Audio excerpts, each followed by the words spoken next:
राधे राधे दोस्तों, पूजा भक्ति चैनल में आप सभी लोगों का स्वागत है। राधा रानी आप सभी की मनोकामनाएं पूरी करें। तो राधा रानी के नाम का जयकारा लगाते रहिए और नीचे एक कमेंट बॉक्स में राधे राधे लिखना ना भूलिए। दोस्तों, कार्तिक मास प्रारंभ हो चुका है।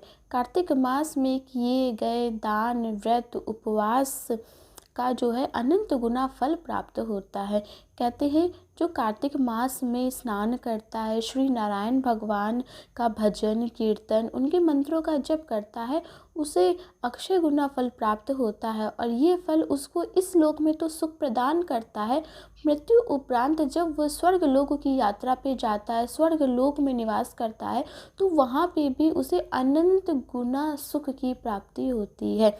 ऐसा पुण्य जो कभी नष्ट नहीं होता है। कहते हैं कि कार्तिक मास में जो आप स्नान करते हैं और अन्य मास में जो आप स्नान करते हैं, उससे कार्तिक मास में किए गए स्नान का जो फल होता है वो सबसे ज़्यादा बड़ा होता है। ऐसा श्री नारायण भगवान ने नारद जी से स्वयं कहा था।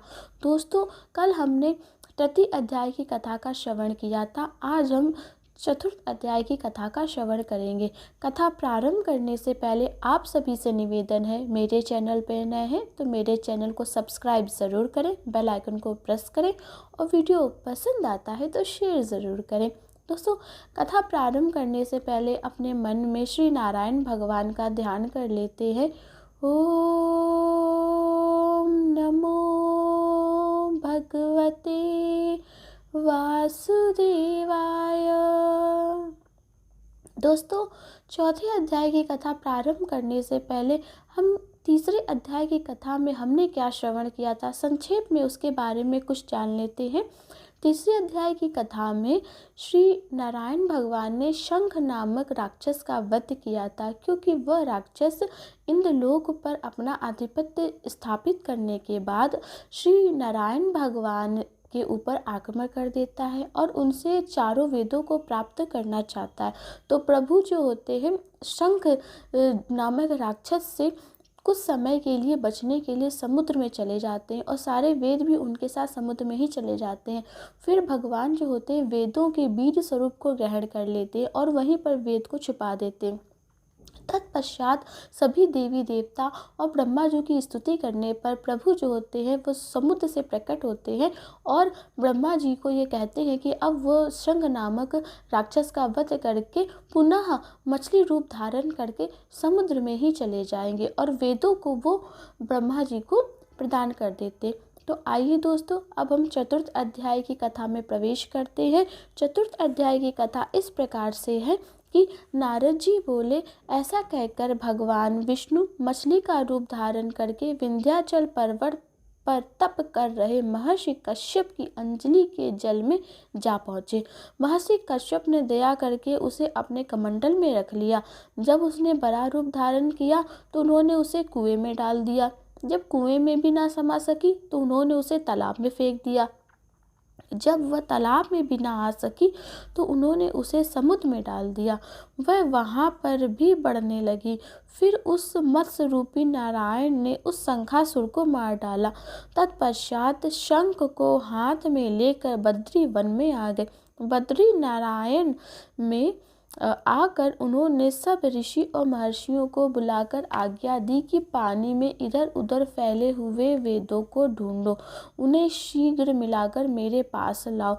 तब तक मैं देवताओं के साथ श्री प्रयागराज में ठहरता हूँ। उसके बाद सब ऋषि महर्षियों ने इन सब बीजों और सब वेद मंत्रों को ढूंढ निकाला। उन वेदों में से जो जो भाग जिस जिस ऋषि को मिला वह उसी का हो गया।